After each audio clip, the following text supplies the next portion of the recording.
Angel Rebo, known as the CEO Confidant, is an influencer, international TV host, public speaker, CEO consultant, board member, and philanthropist. I was always doing the same thing. So I was always helping my employers to develop their businesses. I think that business leaders now need to be conscious like never before. They need to hear different messages. Angel has empowered more than 1,500 CEOs in 33 different countries and speaks 5 languages.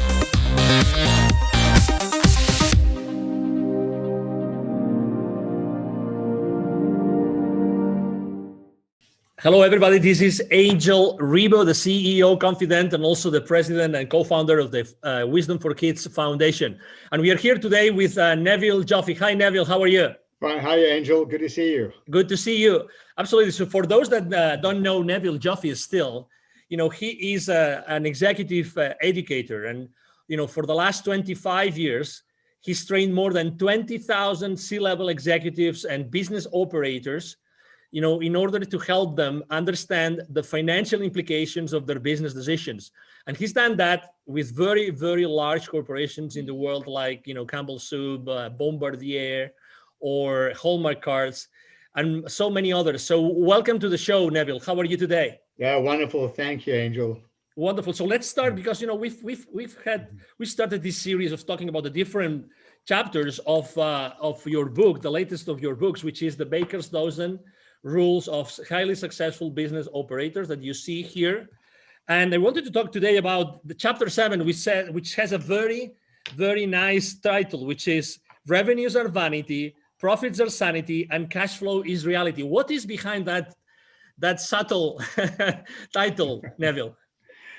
Angel, over the years, I've looking at publicly traded financial statements, speaking to business owners, operators, executives, boards of companies.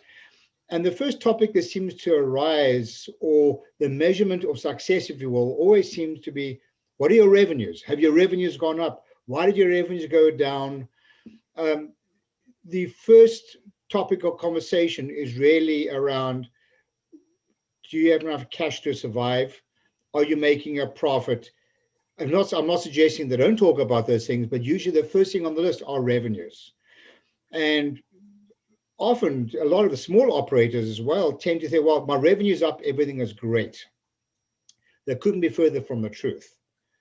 Because revenues are vanity. What are your revenues? Person says, well, they're up by $3 million. Really? What they should be following their question with, are you making a profit? And right. If you are making a profit, they should be asking, do you have any cash to stay alive in your business?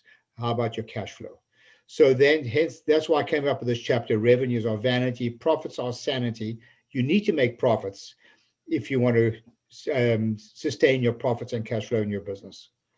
So obviously everything starts, in sales, right? I mean, the money gets into companies through sales. So you're selling some sort of product or services. But really, as you say, sales is often used, even when large corporations are reporting to, investors, most of the conversations are around sales. Why do you think this is consistently like, the profits and revenues are consistently like a blind spot on those conversations? I think a lot of it is naivety, Angel. What happens is there's a distinct disconnect between those people. Let me start from the top. There's an alignment between investors, the board, and the CEO. Well, they better be aligned, or the CEO won't last very long. But there's a disconnect between the CEO and the C-suite, and even a bigger connect between the C-suite and those people in day-to-day operations.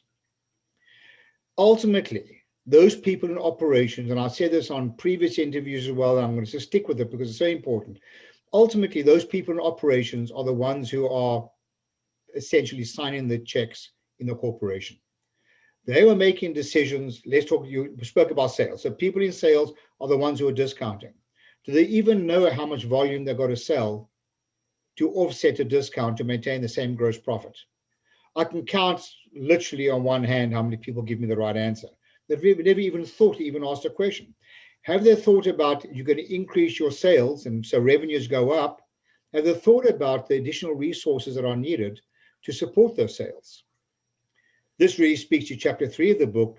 Just do as you say you're going to do. So what's happening is there's this big disconnect between governing the success of a business from a sales point of view by increasing revenue without even a consideration to the resources and the money that is needed to support those increase in sales. So again, a lot of it is naivety, a lot of it is a lack of financial transparency, a lot of it is a lack of communication, a lot of it is a lack of engagement. In fact, if you look up on the top corner of my screen, we talk about driving sustainable profits and cash flow. The word sustainable is the opposite word, but to do that, we need to engage our employees, we need to educate them, and only when we do that is it reasonable to hold them accountable. So a lot of this is a big disconnect in communication and education. All right, we have identified this issue, this problem, this blind spot. What can we do to fix it? First of all, another chapter we'll talk about later on is not everything interesting is useful. Right. And don't evaluate numbers in isolation. So the way to fix this is to deal with the root cause of the problem, not the symptoms, and not to keep doing the wrong thing more efficiently. We need to do the right thing more effectively.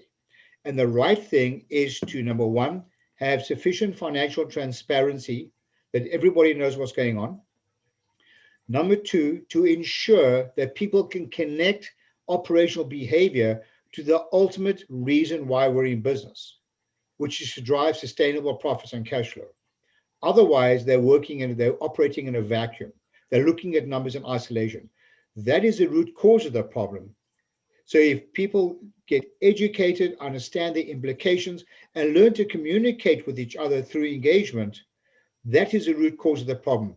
I'm not suggesting it's a perfect solution, but one thing's for absolute certain, it will resolve a lot of issues. You know, often when I've worked with these large corporations, Angel, and we're customizing our training programs, our business literacy training programs, I'll often hear that the company has a lot of problems. By the time I'm finished customizing it, they realize you don't have a lot of problems. You have a lot of the same problem. Right. And the same problem is lack of communication and engagement and accountability for the right reason, not accountability for the wrong reason. Accountability doesn't have to be a negative term. It can be a positive term as well. That is a root cause of a lot of these issues. So according to your experience, what happens after you deliver that education, that training? What do you typically see that happens immediately in that company, that organization?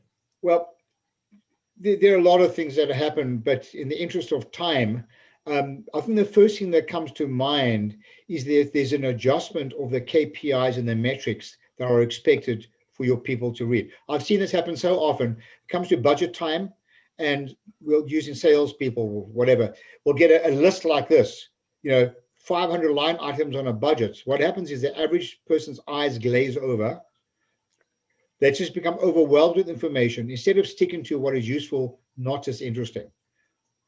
So the first thing that usually happens is, and the first chapter in my book is called Managing Expectations. The first thing that happens is the accounting department become aware of what is actually needed to move the needle. Don't throw a lot of stuff at everybody because it doesn't move the needle in any way. All that happens is people's eyes glaze over. That is an absolute reality. And another issue is that financial literacy, business acumen is usually the elephant in the room because people become intimidated by it because the average level of literacy, according to our testing, and as you alluded to earlier, we've taught a lot of people, is less than 40%.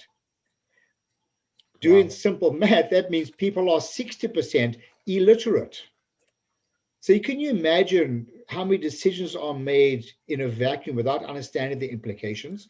So the first thing that usually happens is usually there's a stronger alignment between finance and people in operations of the organization. They narrow this gap without boring them with a lot of unnecessary information.